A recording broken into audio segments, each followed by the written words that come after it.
មកសួស្តីបងប្អូនទាំងអស់គ្នាបងប្អូនណាដែលចង់បានកាបូបធ្វើការប្រើមួយដឹងមួយបងប្អូនណាហើយតម្លៃធូរថ្លៃបងប្អូនមើលវីដេអូនេះគឺត្រូវបងប្អូនណាហើយខ្ញុំមានពី3ម៉ូតណែនាំជូនបងប្អូនហើយគ្រប់ម៉ូតគឺយើងមានការបញ្ចុះតម្លៃ 50% និងហ្វ្រីដឹកជូន25កាត់ក្រុងមកបងម៉ូតទី1ខ្ញុំណែនាំម៉ូតទី1ជាប្រភេទសាច់ស្បែកហើយគេ line មក logo បែបហ្នឹងហើយគេមានរូបខាងមុខមួយបងប្អូនណាខាងក្រោយមានរូបតែកណ្ដាលវាមានរូបធំមួយហើយម៉ូតហ្នឹងយើងមានពីរពណ៌បងប្អូនមានពណ៌ត្បិចមួយទៀតពណ៌ខ្មៅបងប្អូនណាស្អាតបងប្អូនស្រឡាញ់ពណ៌ណាអាចដាក់ជ្រើសរើសពណ៌ហ្នឹងបានណាបងប្អូនយើងចូលដល់ម៉ូតទី2ម៉ូតទី2ជាប្រភេទកាឡាក្រពើបងប្អូនណាម៉ូតហ្នឹងគេជាប្រភេទស្បែកគោកិនជន់កាឡាក្រពើយើងមានពីរពណ៌ដែរមានពណ៌ខ្មៅមួយទៀតពណ៌សូកូឡាបងប្អូនស្រឡាញ់ម៉ូតហ្នឹងអាចជ្រើសរើសបានព្រោះម៉ូតហ្នឹងគឺពេញចំខ្លាំងហើយស្អាតបងប្អូនហើយមានរូតពីរប្រភេទរូតពីរថតពីរដាច់ឡែកពីគ្នាអាចដាក់កុំព្យូទ័របានរហូតដល់15អ៊ីងបងប្អូនមកលើយើងចូលដល់ម៉ូតទី3ជាប្រភេទជាដៃយួរមួយអញ្ចឹងណាបងប្អូនម៉ូតដៃយួរមួយខាងក្រោយមានរូតមួយហើយខាងមុខគេមានថតអញ្ចឹងថតមួយមករូតកណ្ដាលធំហើយនឹងថតខាងមុខមួយទៀតប្រភេទប្រើដៃកឹបដៃឆក់បងប្អូនណា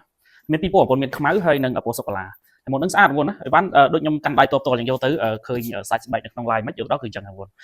មកឥឡូវយើងចូលម៉ូតទី4បងប្អូនម៉ូតទី4ជាប្រភេទសាច់កាឡាសបកក្រូចបងប្អូនណាម៉ូតគេមានរូតខាងមុខមួយហើយខាងក្រោយក៏មានរូតដែរហើយម៉ូតហ្នឹងជាប្រភេទរូតពីរដូចគ្នាបងប្អូនម៉ូតហ្នឹងក៏មានពីរពណ៌ដែរមានពណ៌ខ្មៅហើយនិងពណ៌សូកូឡាបងប្អូនស្អាតដែរម៉ូតហ្នឹងហើយអាចដាក់កុំព្យូទ័ររហូតដល់15អ៊ីងបញ្ជាក់បងប្អូនម៉ូតទាំងអស់ហ្នឹងគឺសិតសឹងជាប្រភេទដែលយើងអាចប្រើដៃយួរក៏បានហើយក៏មានខ្សែខាងក្នុងសម្រាប់យើងស្ពាយក៏បានអញ្ចឹងបងប្អូនទិញមួយយើងចំណេញបានប្រើបានពីមុខងារហ្នឹងអរគុណច្រើនបងប្អូនដែលសម្រាប់ការទស្សនាវីដេអូហ្នឹងបងប្អូនអាចឆាតសាកសួរព័ត៌មានបានណា